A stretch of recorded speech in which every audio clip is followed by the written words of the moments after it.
He started as a reformer vowing to defend democracy. Свобода слова, свобода совести, свобода средств массовой информации, права собственности. Эти основополагающие элементы цивилизованного общества будут надежно защищены государством. He turned into a dictator threatening humanity. Если кем-то принято решение уничтожить Россию, тогда у нас возникает законное право ответить. Да, для человечества это будет глобальная катастрофа. Для мира будет глобальная катастрофа. Но я все-таки как гражданин России и глава российского государства тогда хочу задаться вопросом. А зачем нам такой мир, если там не будет России? How did it come to this, and how much further will Putin go? This is a story 2 decades in the making.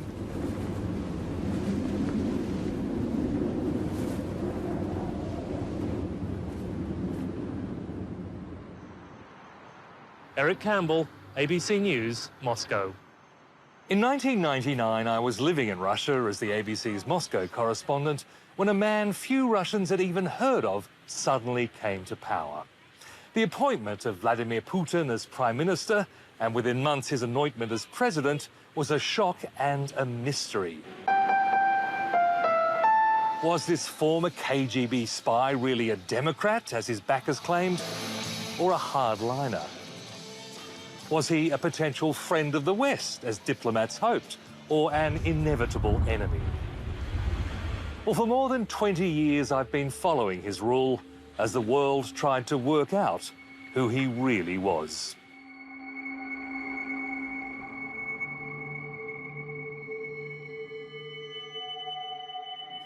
Если вы сейчас не сыграете хорошо... Внимание! Тишина! Мотор!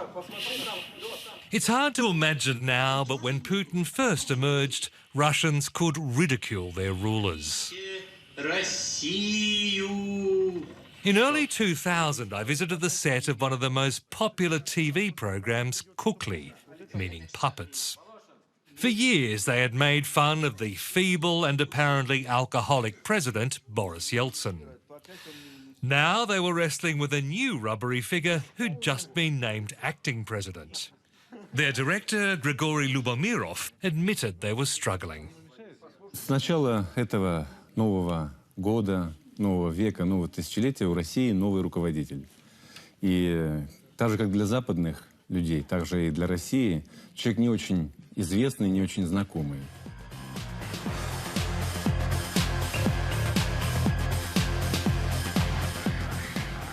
Their first idea was to make him the evil Mr. Hyde to Yeltsin's Dr. Jekyll. Later, they settled on a young but menacing Napoleon.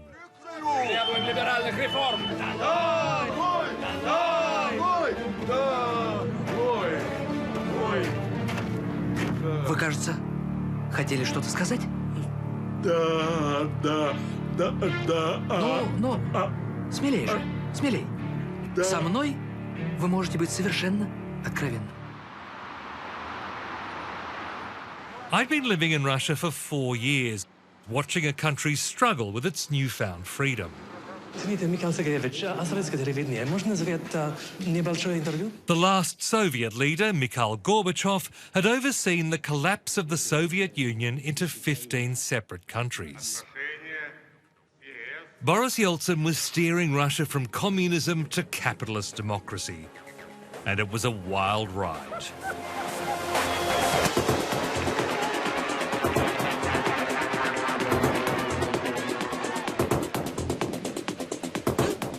The state had nearly fallen apart as Western-backed reformers sold off public assets on the cheap. A few grew astonishingly rich, while most struggled to survive, wondering why their superpower was now a beggar state. Suddenly, a shadowy bureaucrat was promising to make Russia great again.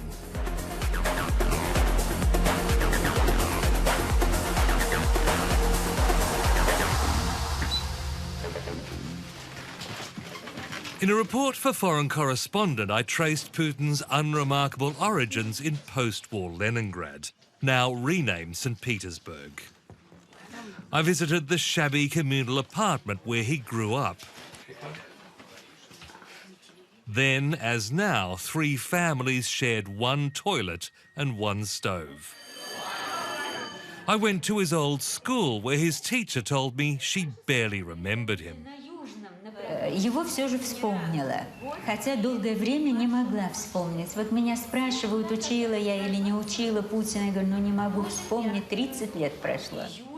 Володя Путин не был лидером. Он не был лидером. Nor did he appear to be a Democrat. After studying law, he joined the ruthless Soviet spy agency, the KGB. His job disappeared with the collapse of the Soviet Union, but his old law lecturer threw him a lifeline. Professor Anatoly Sobchak was now the liberal mayor of St. Petersburg and hired young Vladimir as his deputy. Это человек, который понимает, что такое рыночная экономика, что такое частная собственность. Но Путин был из КГБ. КГБ был враг демократии. Вы знаете, и в КГБ работали разные люди, и в КГБ работали люди, которые заботились о государстве, о своей стране. Таким офицерам КГБ, офицерам разведки принадлежит Путин. Putin's lucky break would change history. The KGB veteran proved adept at capitalism, managing the city's property deals, many of them with a stench of corruption. Putin's loyal discretion gained the attention of Yeltsin, who made him head of the KGB's domestic successor, the FSB. And it was here that he really proved his worth.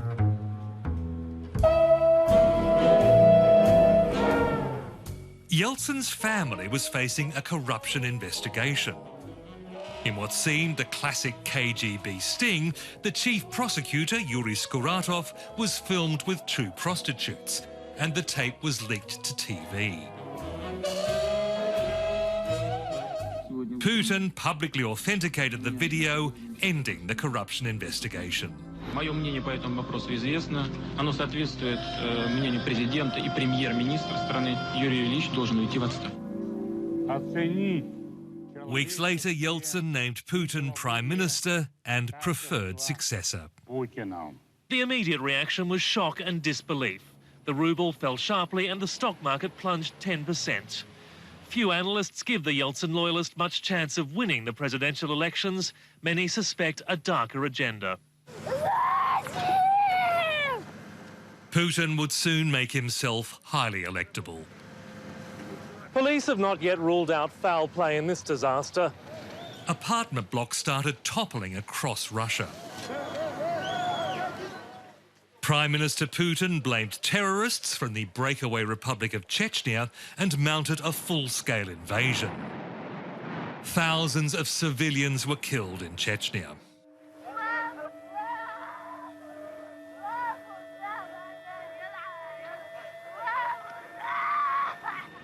But this is a popular war in Russia. Most blame Chechens for recent terrorist bombings that killed almost 300 people. And all the while, the military build-up continues. Concerns about the civilian carnage is having no effect whatsoever on the conduct of this war.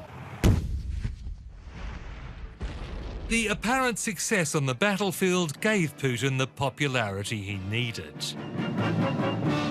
In March 2000, he won what would prove to be Russia's last relatively free presidential election.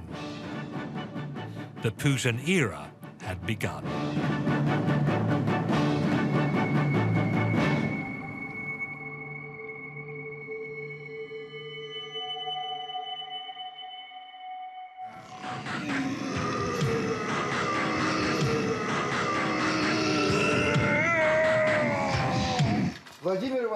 A year into Putin's presidency, the Kukly program was wrestling with a new problem.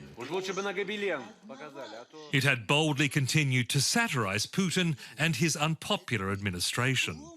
Еще проблемы тут со светом и теплом. С чем, с чем?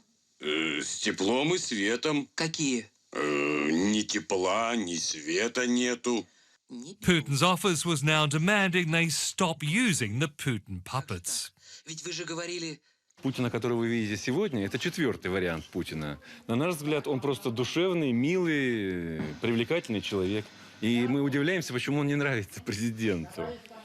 Это открытый взгляд, голубых глаз. Очень, по-моему, приятное лицо. The government had begun a crackdown on all independent media, starting with Kukli's station, NTV. Authorities had mounted dozens of raids, interrogating hundreds of staff. I spent a week at the station as the Kremlin tried to install its own management. Журналистский коллектив не признает законным новое руководство и намерен отстаивать свою позицию, а также свободу слова до конца. Сейчас идет... The Kremlin insists it's simply an investigation of financial fraud, but it could see the Kremlin take over Russia's last independent television network. Many here fear it marks the beginning of the end of Russian democracy. NTV's general director, Yevgeny Kiselyov, said Putin was showing his true colours. Yes, I think that Mr. Putin is not a Democrat and not a liberal. And I'm quite convinced that Mr. Putin is an opportunist. You can have NTV shut down, or at least taken over, so that NTV would not report about corruption, crime, drugs, Chechen war. You will have virtual reality, as if everything is okay, everything's fine. Putin already had that virtual reality in Parliament. The remnants of the Communist Party, a determined foe of Boris Yeltsin, had sensed the change of wind and fallen into line behind Putin. The only real opposition left was a small liberal party, Yabloko, led by Grigory Yavlinsky. He told me Putin was sending a message to all media. It's enough to make a demonstration. It's enough to give the example. It's enough to make a strong and well-known precedent. And then everything is made in the same way. Easily. Yavlinsky made a stand for NTV and failed. В истории останется уничтожение свободы слова. NTV was swallowed up by the Kremlin. Kiselyov and the rebel journalists were sacked. With television now under Putin's control, he was able to shape the message. Russia was growing stronger. The humiliation of the 1990s was over. In the 2003 parliamentary elections, Yabloko failed to win a single seat. Grigory Yavlinsky told me he wouldn't even bother voting in the next presidential election. We failed to explain to the voters that the democracy can be real. They don't believe anymore.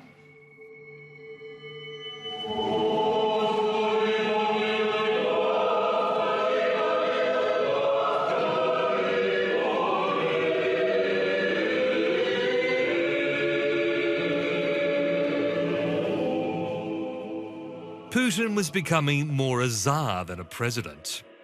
The Russian Orthodox Church had thrown its full support behind the Kremlin.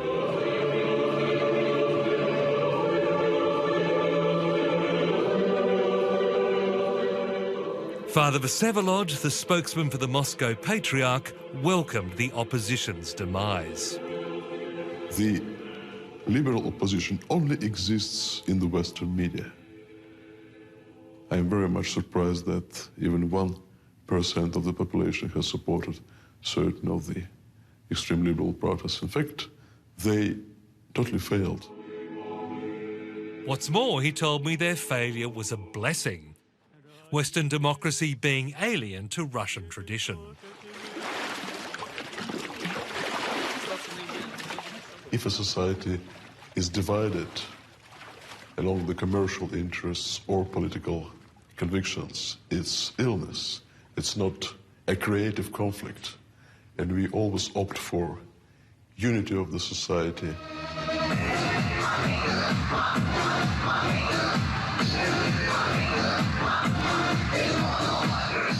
Putin wasn't taking any chances.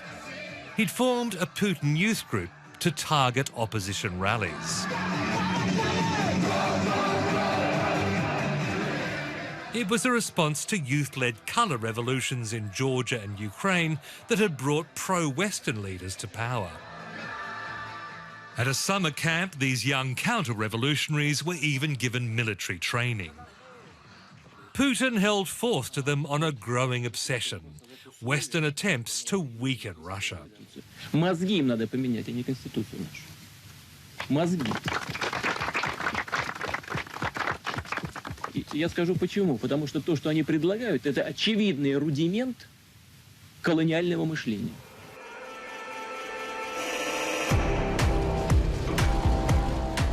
With democracy out of the way, Putin was starting to move on his real agenda, restoring Russian might.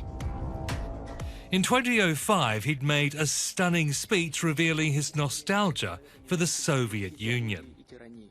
Прежде всего следует признать, и об этом я уже говорил, что крушение Советского Союза было крупнейшей геополитической катастрофой века.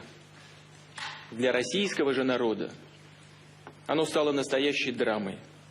Десятки миллионов наших сограждан и соотечественников оказались за пределами российской территории. It wasn't Soviet communism he missed. Like the Russian Orthodox Church, he was pining for the Russian Empire. Not the Soviet Union, but the historical Russia, with dozens of millions of people who are speaking Russian, who are Russians, remaining nowadays in other states. This is a national catastrophe.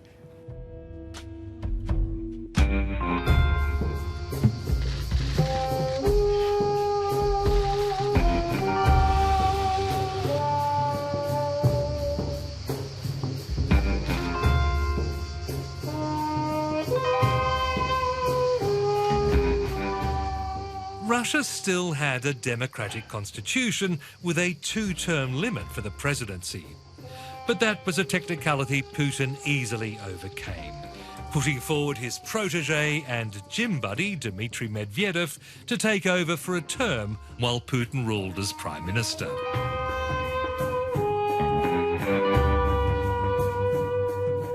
Главное для развития нашей страны – это продолжение спокойного и стабильного развития.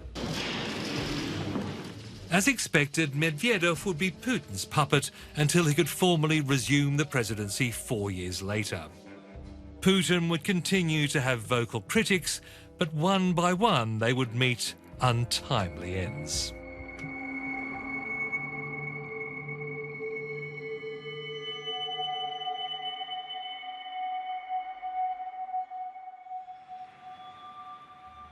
By 2011, Russia's last independent newspaper, Novaya Gazeta, had a sickening tally of murdered reporters. 6 had been poisoned, beaten to death or shot, including chief investigative reporter Anna Politkovskaya, gunned down outside her Moscow apartment. Here she was sitting when she was alive and working in Novaya Gazeta. It wasn't really... Yelena Milashna took over her role and the target on her back that came with it, and would later have to flee the country. I feel angry.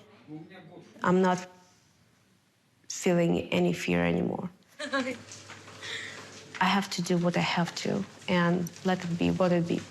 So that's the country. It's not the paper. It's not that I will be safe if I quit with journalism. Nobody is safe in this country. The difference between people and me is that I understand that.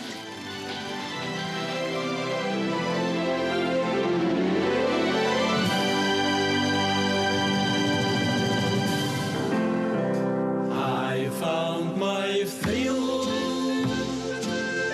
on Blueberry Hill. The growing number of dead critics hadn't stopped Putin being feted as an intriguing, even sexy world leader. At this 2010 charity event in St. Petersburg, he was joined by Hollywood celebrities like Goldie Hawn, Sharon Stone and Monica Bellucci.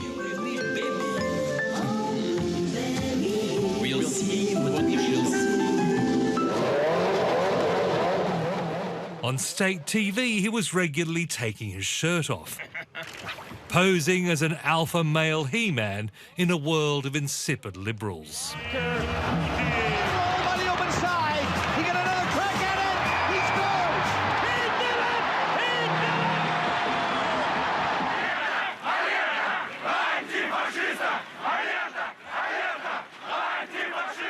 But against the odds, some liberals were still risking all to oppose him. Among them, the man once tipped to be Yeltsin's successor. Я считаю, что мы точно добьемся справедливости. Я считаю, что Путина надо отправить в отставку. Россия должна быть без Путина. Россия без Путина. Россия без Путина. Долой власть воров! Долой власть воров! Boris Nemtsov was Yeltsin's deputy prime minister, but he'd just done jail time for unauthorised protests. Mr. Nemtsov, 12 years ago, many people said you would be president. Instead, Mr. Putin got the job and he's just put you in jail. Do you regret the way things have turned out? Ельцин ошибся. Он перепутал преемника. 4 years later, Nemtsov was shot dead while strolling past the Kremlin.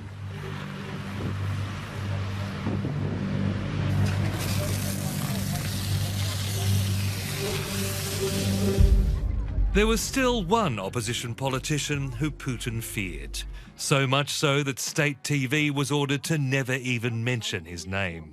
Я отказываюсь слушать эти рассказы о том, что мы должны еще здесь, знаете, затянуть свои пояса. Вы хотите затягивать пояс?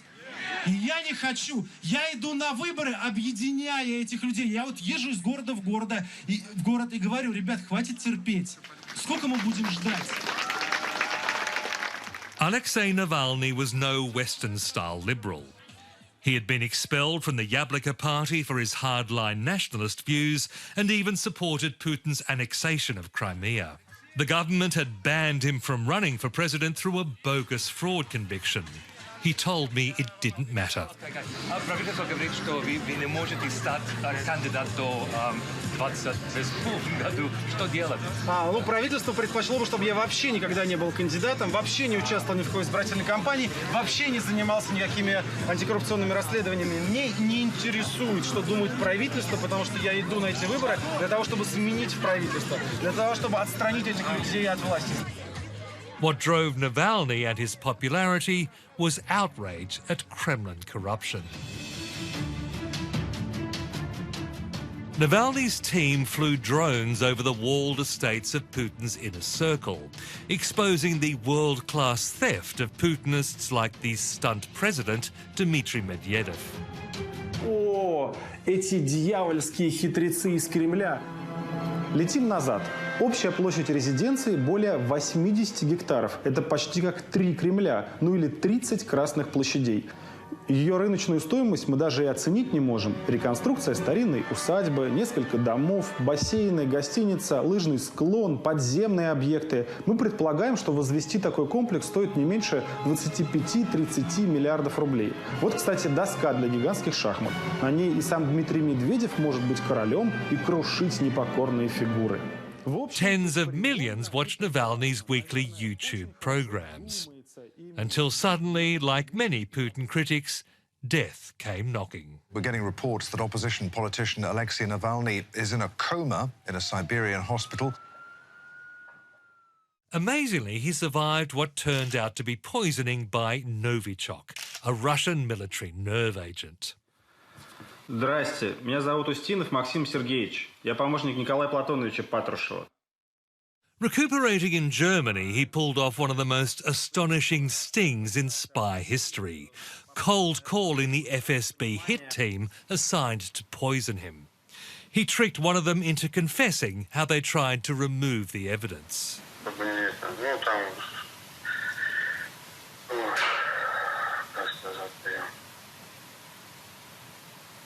Обрабатывали. Не было следов, там ничего такого. Хорошо, скажите мне, пожалуйста, какой предмет одежды, на какой предмет одежды главный был акцент? У нас самый рискованный в теории предмет одежды какой? Трусы. Трусы. по внутренним работали. Ну, по крайней мере, там это обработку делали. Maria Pevchik is the head of his investigations team. To be honest, that was the most unbelievable day in my career. Their next coup was releasing an investigation into a Black Sea palace they alleged belonged to Putin. Шато, винные заводы, устричные фермы и бесконечная роскошь. He had apparently come a long way from a crowded communal apartment in Leningrad. We have investigated his history and how ownership changed to prove that this palace has been built for Vladimir Putin by his friends, by the oligarchs. And the place is so expensive that it is probably the biggest bribe ever given in the history of bribing.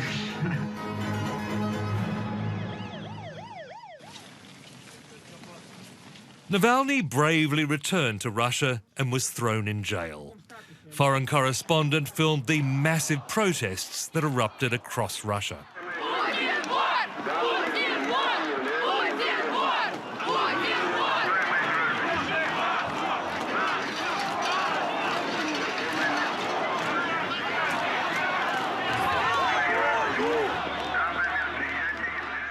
At his trial, off-camera but recorded on a mobile phone, Navalny delivered what may be the greatest put-down of the Russian century.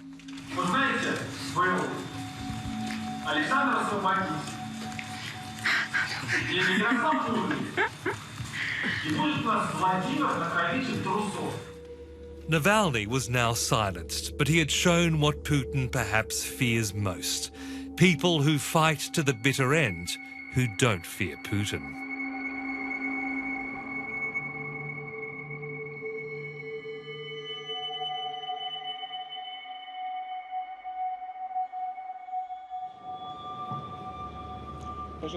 Putin's obsession with obedience was on stark display in February, when he forced his Security Council to publicly back his plans for Ukraine.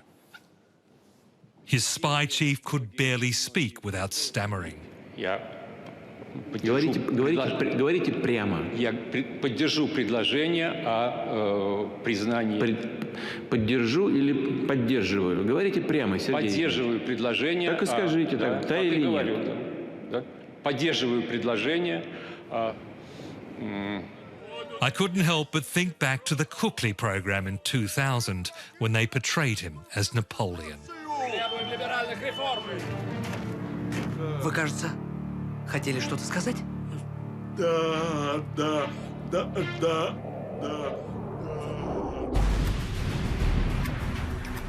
Like Napoleon, Putin has embarked on a war of conquest to redraw the map of Europe.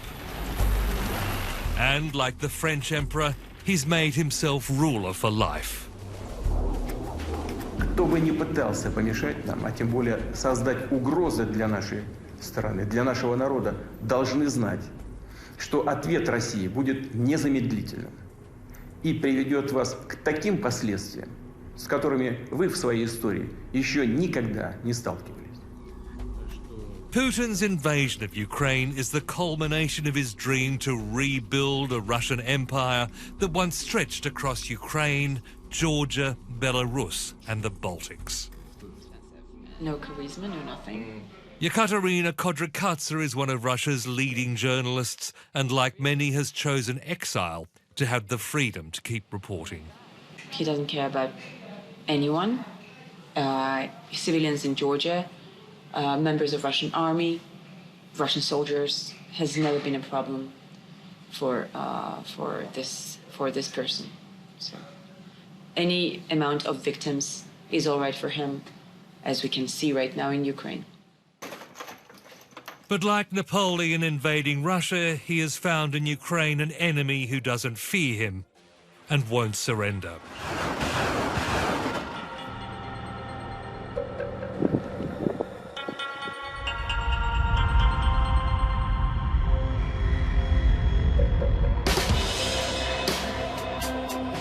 The Putin we see today is a different man to the opaque bureaucrat I saw emerge in 1999, claiming to support free speech and democracy.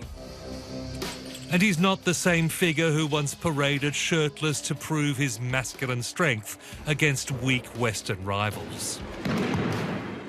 Nearing 70, he is suddenly looking old, his face mysteriously bloated, his health a matter of open speculation. Many hope this accidental president will soon pass into history after an improbably long rule. We can only hope his nuclear weapons don't turn Russia's tragedy into a nightmare for us all.